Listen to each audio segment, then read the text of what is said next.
Hello there, welcome to section number 3, Build Conversational Systems using Watson Assistant. In this video, we'll go through quite a bit of topics. First, we'll start with doing a deep dive on Watson Assistant. What does the API do? What can you do with it? What are the capabilities in supported languages and whatnot? Then we'll look at what are intents and entities in the context of building conversational systems in Watson Assistant. We'll look at how to add intents and give utterance examples and train a classification model. Then we'll look at how to define and create entities with synonyms and patterns and whatnot. Then we'll go through what is building dialogue flows and how to use dialogue to handle responses to intents that are recognized. We will do a lot of things, including slots. How do we do disambiguation? How do you do programmatic calls to external systems and whatnot? And then we'll move to how do you actually evaluate and deploy the trained models or conversational models? How do you deploy it to a channel? How do you test it from a sample application? And then we'll move on to actually building a IT support assistant that can handle requests from users. And we'll look at what are some of the applicable use cases, real-life use cases of Watson Assistant, some recommended practices, and then finally, how do you improve the Watson models based on capabilities provided by Watson Assistant and so forth. So quite a bit of topics. Let's get in. Watson Assistant in depth. In this video, we'll go through 3 major categories of topics, I would say.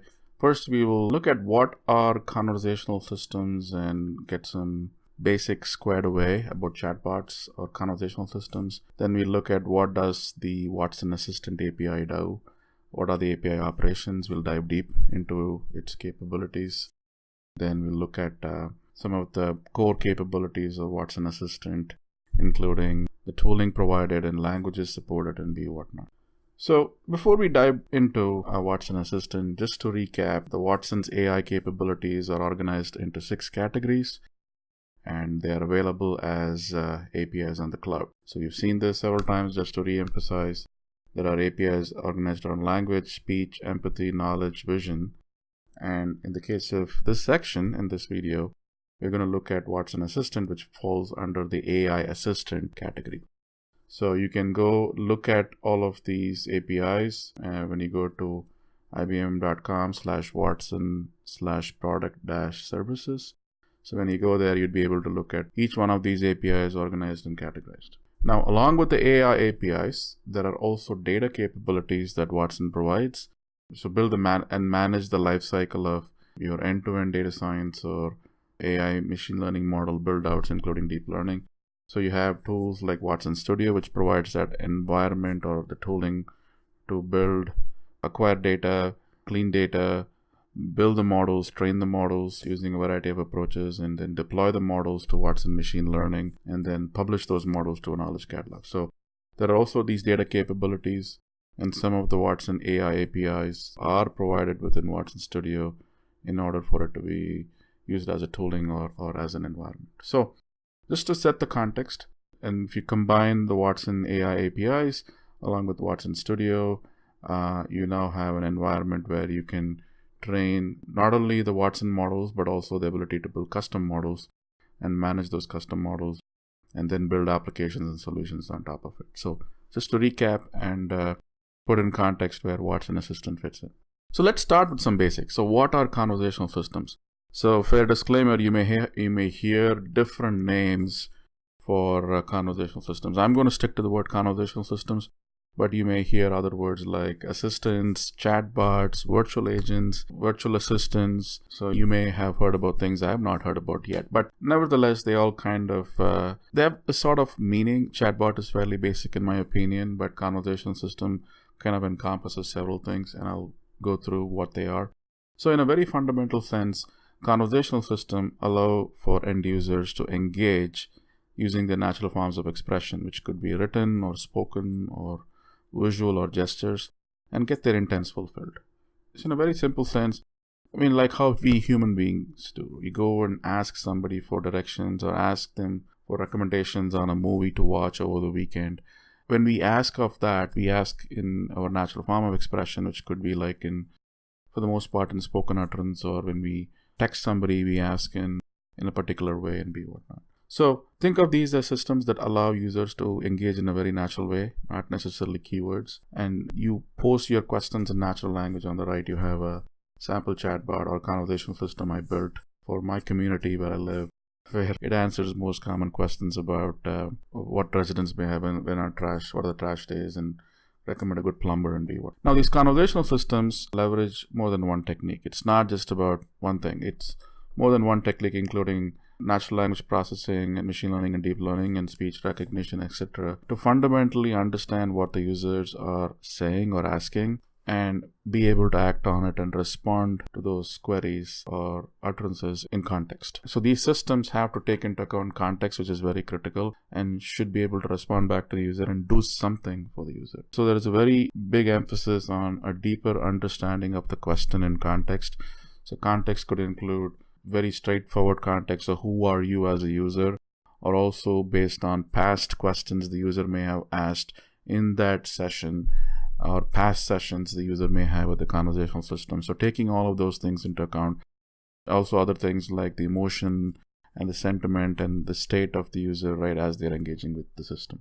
Now, the answers or the responses provided by these conversational systems can range from very simple text responses, like what he's saying, I recommend a plumber, LNS plumber whose phone number is blah, blah, blah. So it's a very simple text response. Or you can go and provide a relevant passage from a large body of corpus, which is like a whole bunch of documents indexed and ingested somewhere. So you can bring an answer from there. Or you can show an image or a video as a response. Or you can invoke a backend API depending on the type of question and bring back the response, or act on behalf of the user and invoke a business process. So there's a whole variety of these answering agents, as I call them, that could fulfill the user questions or the user intents. So here is an example of a long tail where somebody's asking about trash pickup days. So the system goes to a corpus ingested with all the information from the city and it's giving a response. These systems are trained. These are not systems that act on keywords. So they are not conversational systems, in my opinion. So these systems are trained and they must leverage the end user context, including the profile info and other relevant contextual attributes, to provide meaningful and personalized response. And the response must be based on the user location. So as you see, right, these are some very, very basic. I mean, if you kind of correlate this to Maslow's hierarchy, I would say this is the basics of what a conversational system must do, like in the food shelter, right, paradigm. It must do these things because the systems have evolved over the years, right, to be able to do these basic things. So make sure you have, when you're designing or thinking about conversational systems or looking at conversational systems, so check for yourself and see if they're able to do these kind of things. And there are several concepts that are very key to and related to conversational systems, like utterances, intents, entities, dialogue. So don't get alarmed by looking at this list. I will explain each one of these as I go through the sections and the other videos and other topics. But think of these as the key set of concepts that you need to understand very well and very clearly when you are working and building conversational systems. So let's look at some of the key characteristics, right? We saw what a conversation system is, but let's look at some of the key characteristics of a good conversational system. First is it leverages context. I said this several times, including the context of the user, including his or her profile, but also what the users asked during the conversation, and minimize repair. So you don't want to go back and ask the same thing 10 different times. You have to remember things. It employs multiple answering agents. I talked about it. Short answers, passages, API invocations, images, videos, and whatnot. It should support multiple forms of input. It doesn't have to be just text. It could also be spoken, where you speak into it. It could also be visual, where you upload a picture and maybe a conversation starts from there. These systems should also handle colloquialism, meaning I may say something that is very much a slang or known in some part of the world, or could be an abbreviation. It should handle misspellings and poorly formed sentences. So you should be able to handle all of those things. It should perform things on the user behalf and take actions. It should be a system where not just giving textual answers. It should go back and do something and do on behalf of the user or take actions on behalf of the user. It should be allow for interactions from multiple channels. And these systems are evolving where you could start a conversation in one channel and then go and switch to another channel so it'll remember who you are and continue the conversation from then onwards. So channels could include web or Slack or Facebook and whatnot. it says, I don't know when it doesn't know, right? So the systems have to kind of express upfront or declare upfront what it can help you on, and if it doesn't know it and doesn't give you a wrong answer. It understands the user's engagement tone and acts accordingly. Then moving on, it uses the channel constructs. So if your channel happens to be Facebook versus a SMS versus a web, it leverages those user interface constructs to make the experience sticky and easy for the user to interact. It should strive to provide precise, short, and yet meaningful responses. Long-winded responses don't help, so it should do that. It should support for user deviations, because users may go ask a question and then go to another question or topic in mind and may want to come back to the previous question they asked. So it should be able to handle all of those deviations. It shouldn't come back to the main topic. It should be able to integrate with backend applications, business processes, APIs, be whatnot. It's not so, like I said, the answers are not limited to textual answers. It should be a variety of them. It should disambiguate user queries using context, and if it doesn't know, it gracefully asks the user, and should minimize the user clarification. It has escape constructs built in. For example, if the user is abusive or not happy or based on a particular type of intent, you may want to have escape construct. And if the system is not understanding what the user is asking, you may want to escalate it to an agent and those kind of things. It should handle also chit-chat. Chit-chat are questions like tell me a joke or what's your name, and also off-topic questions very well. So it should have some character built into it. And it should learn in a very supervised manner from the interactions with the users and the feedback provided by the users, and continuously keep up to date. So here are some good characteristics I've listed. So take these into account as we're going to go into the next sections and when you think about building your own conversational systems. So having said so, what is Watson Assistant? Watson Assistant is one of the APIs in the Watson AI portfolio.